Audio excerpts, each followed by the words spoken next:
many things said about the pineal gland, the so-called third eye, by poets, by prophets, by scholars, by mind-altering substance aficionados.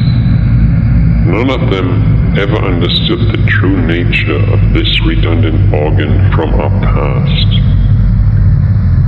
There is a very basic principle in scientific method, like a form of Occam's razor, that with all the outlandish theories that may have been put out there, the simplest of all explanations is usually the truth.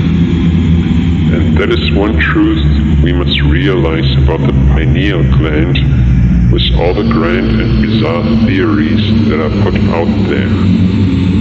It is a simple organ, one of the simplest in fact. Not much unlike the vestibular system in our inner ear.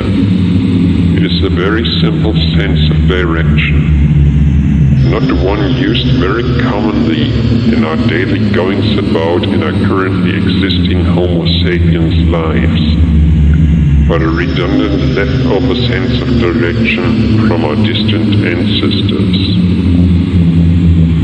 You see, this is not an organ that regulates our very simple sense of direction on one very simple planet.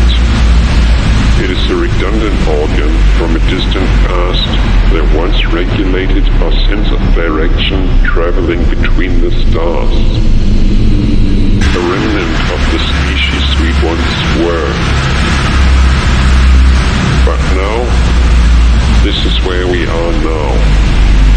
We as the species we are now, we can activate this sense of direction in a number of ways.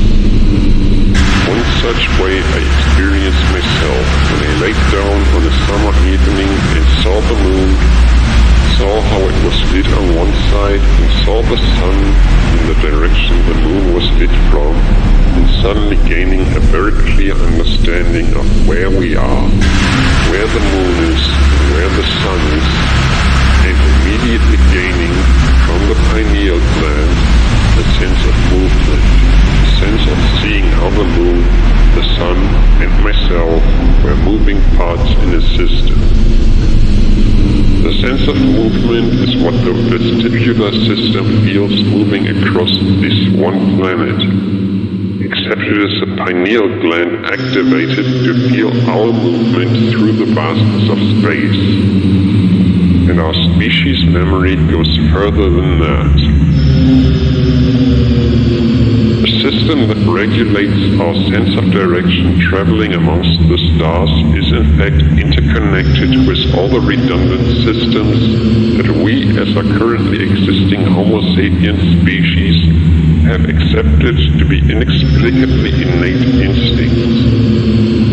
It is in fact scientifically demonstrated by experiments on human infants that there is an innate fear of certain species native to this planet that our ancestors marooned on, such as spiders or snakes.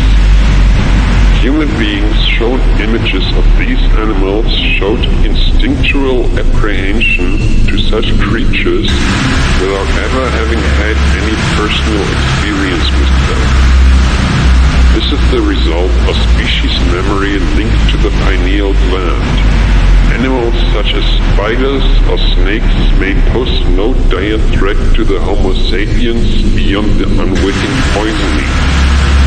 But the imagery of their appearance evokes species memory of grotesque alien adversaries encountered in the interstellar journeys of the pre-human species.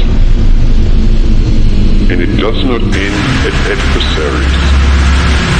The entire Homo sapiens concept of how we approach infants of our own species or those closely related to us, such as puppies or kittens, with the particular facial features that activate a sense stimulus of innate sympathy, such as large heads compared to body size, large eyes compared to head size, something we naively refer to as cuteness, It is no coincidence that this mirrors exactly the features of the one alien species we most closely interact with. The grey aliens with those exact features of a head large compared to body size and eyes large compared to head size. This species memory embedded in the redundant systems of our body, of which the pineal gland is the most notable.